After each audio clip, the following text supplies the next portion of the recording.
Changing minds, changing attitudes,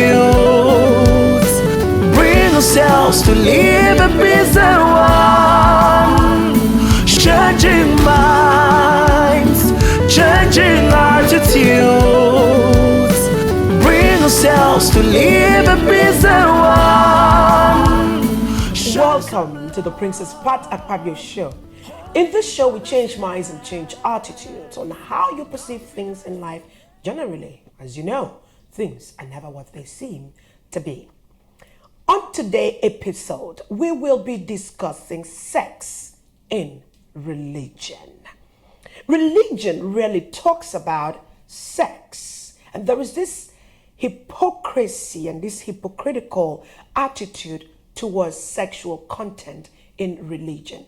And matter of fact, it is now that some churches are having women conferences and allowing the topic of sex to be discussed, and in other conferences in the church. But the question that we are yet to actually answer is, are they really talking enough about sexual relationship in religion and sexual content and how sex should be enjoyed between two marital or married people in a marital institution? Well, joining me today in the studio to talk about sex in religion is a young, beautiful woman, a pastor, a mother, a wife, a businesswoman, the GO of the Excellence Palace of King's Church, located here in New York, an international conference speaker. Let me welcome to the Princess Pat Akpabio Show, Pastor Mrs. Ekemini Afangide. World a better place. We are changing minds and changing attitudes. Ekemini, you are welcome to the show. Thank you, Princess. How are you doing? I'm fine. It's good to have you here with me. Good to see you. Thank you. Thank you so much. Let me ask you this, Ekemini. With the things that are happening today in religion and in churches as a whole, what would be your take in sex in religion in the church? Well, thank you for the opportunity that you've given to me to talk about this this particular issue that has become an issue in the body of Christ. And we must be able to differentiate between religion and sex. You know, religion is a perspective of men. Okay. Religion is the ideologies of men. Religion is a philosophies of men. It is how men reason, how men think. This one says, in my ministry, women should cover their hair. No woman should enter the church without her hair covering. And this one say women shouldn't wear high heel to the church. It's all about philosophies and ideologies. But when we talk about sex, sex is a need, it's not a want. When it becomes a want, there's going to be an abuse. When it is need, it means that God is particular about meeting the needs of couples. Are you hearing that? Sex is a need, it is not a want. And when it is a need, God is interested in actually meeting the need of the couple in that relationship. So there is importance. There is so much importance that should be placed on marital sex between two couples. So now, Ekemini, let me ask you this other question. Now, should sexual intercourse be discussed in church? Should we talk about it openly? Yes. It is important for us to talk about sex in the ministry. If we don't talk about it, who then is going to talk about it? You know, the first man that ever woke up from an anesthesia without feeling pains was Adam, when he saw a woman. Wow. You know what he said? No. He said, this is indeed the bone of my bone, the flesh of my flesh. Of my flesh, as in flesh. Of my flesh. You know, I'm not sorry. All along, when Adam was in charge of the garden, you know, he wasn't tendering the animals. God said, it is not good for a man. What is not good cannot be good. That's right. What is not good not be good. God said it is not good at all for Adam to remain in this garden all alone. And he decided to bring a woman. Flesh Of his flesh. Flesh. And when Adam woke up from the anesthesia that God gave to him, he saw this angel. Oh my God. And he said, this is indeed the bone of, as in my bone and my flesh. So if God knew that it was not good for a man to be alone, why then do we think in the Christian that sex education shouldn't be talked about?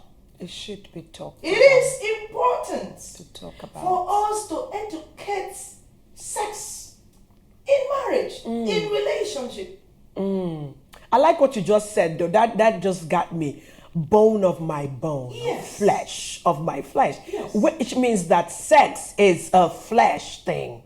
It has nothing to do with religion. Oh my God. It has nothing to do with the Oh my spiritual. God. When religion comes into sex now, you see, a woman will start giving the husband a routine or a timetable. Meaning, you shouldn't give me sex in the morning. You shouldn't give me sex in the afternoon.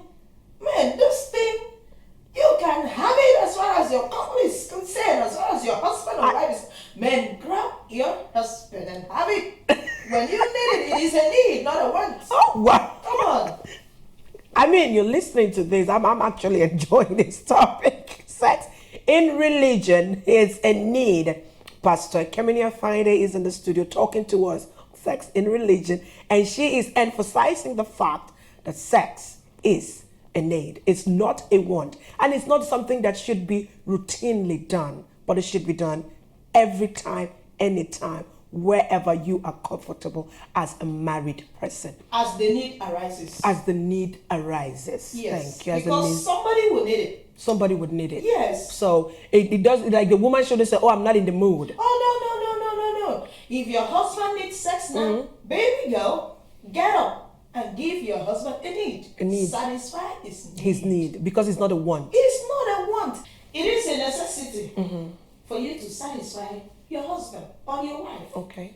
You don't say, I'm not in the mood. No. Even when you're not in the mood, provided it is a need, you have to meet it. You have to meet the need You have to sacrifice and meet the need of your husband. of your husband Or your wife. Or your wife. That's right. I hear you on that one. Oh, you need to satisfy that need. You need to meet the need. You have to, because so sex is so important. So even as a clergy, right, Ekemini, so sex is really important, even as a pastor, even as a bishop, even as a reverend, even as an evangelist, a prophet. So you are saying that sex is so important in marital relationship. Exactly. Sex is very, very important as far as marriage is concerned. The reason why we are having crack today in marriage is because we try to be religious about sex. Whether you are archbishop, bishop, whatever your title, it doesn't come in when it has to do with sex in marriage. For goodness sake, why are you being bishopric about this particular matter when God, who put it there, wanted us to meet the need? And you now say, oh, I'm a bishop, I'm preaching by 10 o'clock, and I shouldn't attend to the need of my wife. Come on, bishop. You need to meet the need of your wife. Come on, his lordship. Come on, your lordship, Abby. Yes, that's right. Okay. Come on, his lordship. You need to meet the need Of your wife at this point in time. Come on. Because that sex is something that she wants at that time. Okay, let me ask you. Okay. If you don't meet her need, who else will? Talk to me. My. That That's is right. your first office. That is your first office as a bishop. Your wife is your first office. So you need to start your ministry and your religious activity There, on that there, altar. Yeah. Because sex is actually seen as an altar. The woman's body or the man's body is an altar of worship. Yeah. Where you have to first of all start your worship in that place. And Camille, let me ask you this quick question. Why do you think that we are having so much high divorces in Christian marriages than non-Christian marriages? Well, first I want you to understand that God doesn't like divorce. He doesn't like divorce at all. That's right. And the reason why we are having so much divorce in marriages, and there's so much pretense in marriage, and nobody want to talk about it. It's because sex. And sex is not a church matter. Sex is a fellowship. It's a fellowship. When God used to come down to Adam in the Garden of Eden, it was a fellowship. So sex is a fellowship between two couples, a husband and the wife. So when there is no fellowship, the devil will come in. The devil will come in through thoughts. So there's need to be constant fellowship. Constant fellowship. Consummation Exactly. must be involved between the man and the woman. and the woman. And of course, let me also put this in there. When we're talking about fellowship, financially too, there have to be an understanding. We have to discuss a whole lot of things because it's not just the sexual aspect of it that could ruin the marriage. Financial insecurities too, infidelity in marriages comes through as lying to your husband or your wife about how much money you have.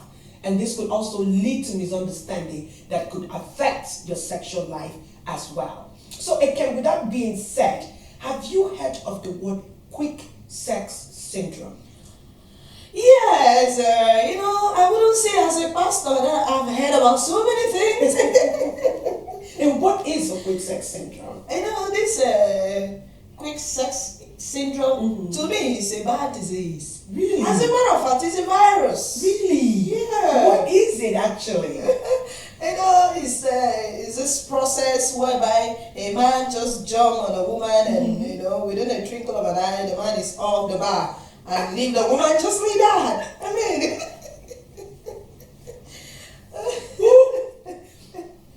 We're not laughing, but we're just being real about this conversation because this thing is actually happening in the body of Christ. It's actually not just happening in the body of Christ, but it's also happening even in non-Christian marriages. Yeah. The quick sex syndrome, and that is what we will call the 1 minute man. So, when this happens, Kemini, how can a man of God fix this quick sex syndrome? Because it's bringing a lot of issues that people are not being open about in marriages. How do we deal with it? How can we change it? We need to understand that sex is a fellowship. And in fellowshipping, you don't just get up and you say, Father, worship you. You must start. It's a process. Start from somewhere. And before you can arrive At a place. at a place, before you get to the destination. So that is why I say that sex is a fellowship between a husband and a wife. Okay. So this quick sex syndrome is a virus that just come in to disrupt fellowship. I'm sorry, let me take a quick break. I'll be right back on that. World a better place. We are changing minds and changing attitudes. Welcome back to the Princess Pat Akpabio Show. We are here in the studio talking to Pastor Mrs.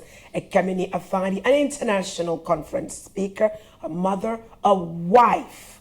And when I mean a wife, I mean a wife who knows her onions as a clergy.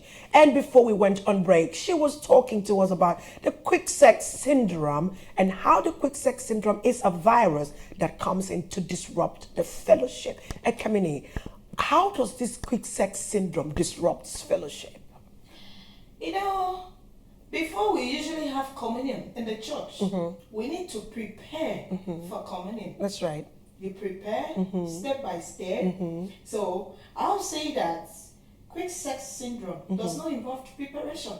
You understand? In as much as sex is a fellowship, I mean a fellowship. A fellowship. You need to understand that this thing is a process. A process. You don't just jump on a woman and begin to, do like that. There must be a process.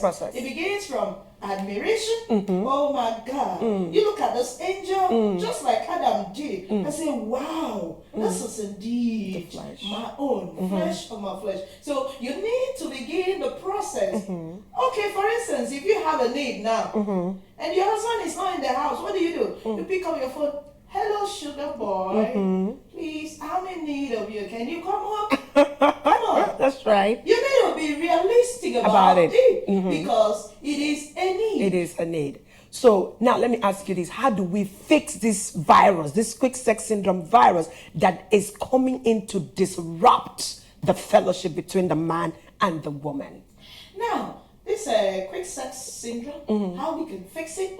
As a woman, you need to get yourself prepared. And you understand what I'm saying? You need to, the altar needs to be addressed. The altar needs to try as well and, be prepared about the king or the priest, because every man is a priest. Every man is a priest of the house. So you understand that as an altar, the priest will come in. So you need to prepare your altar. There is no need of you saying, I've finished giving birth to children, so I'm not interested about this. The sex in marriage. No, it is important. You understand what I'm saying? So as a woman, you need to prepare yourself and forget about the ideology of I finished giving birth to children, so there's no need of me having sex with my husband. You need to understand that you're a perpetual companion to your husband. So there is no need of you trying to avoid the needful. The needful. Sex is the needful. Is the needful. Yes, as far as marriage is concerned. So basically, right now, to fix it, first the woman have to understand, and the man also has to understand that sex is the needful. And then in order to also fix it, the woman has to prepare the altar for the man to be interested, because then we cannot just keep saying that it's also just the man's fault. That he comes in and the quick syndrome part. The way the woman dresses the altar is also very important. That would keep the man interested, that the man would last long in the place. What do you talk about? What would you say about health issues, health-related issues that also could be a factor why the virus comes in to disrupt the marriage or disrupt the sexual life? Do you think that men should take time to eat right, exercise, take vitamins and all of that stuff? Yes, one of the reasons that causes all this quick sex syndrome is because a man say, oh, I don't have options, so I just need to fast and go, because he doesn't have option. But let me tell you that as a woman and also as a man, for you to, because sex is an interior something. I don't know the word I should even use. But let me say that it is love making. Sex is beyond love making. It is love making. And therefore, as a man, for you to keep being fit to climb the altar, you need to prepare yourself. You need to eat good food. And as a woman, you too, you need to eat good food. You need to take care of yourself. You need to take care of your man. You don't need to go and buy paracetamol. Look for vegetables. Mix it with milk. Mix it with malt. Mix it with egg. Turn it and give it to your man.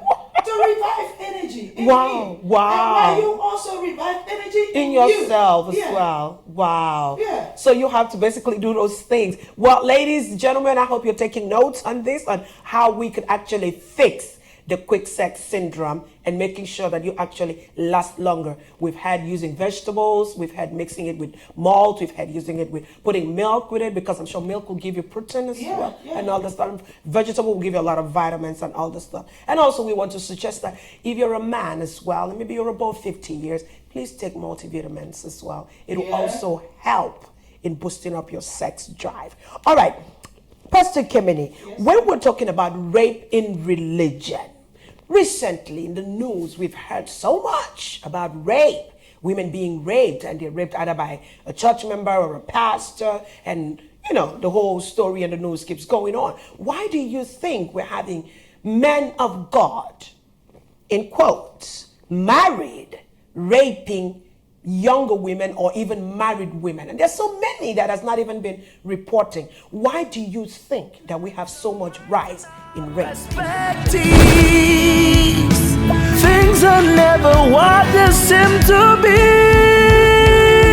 Changing minds, changing attitudes, bring ourselves to live a peace and one. Changing minds, changing attitudes, bring ourselves to live a peace and one. Show some love, hold each other's hands.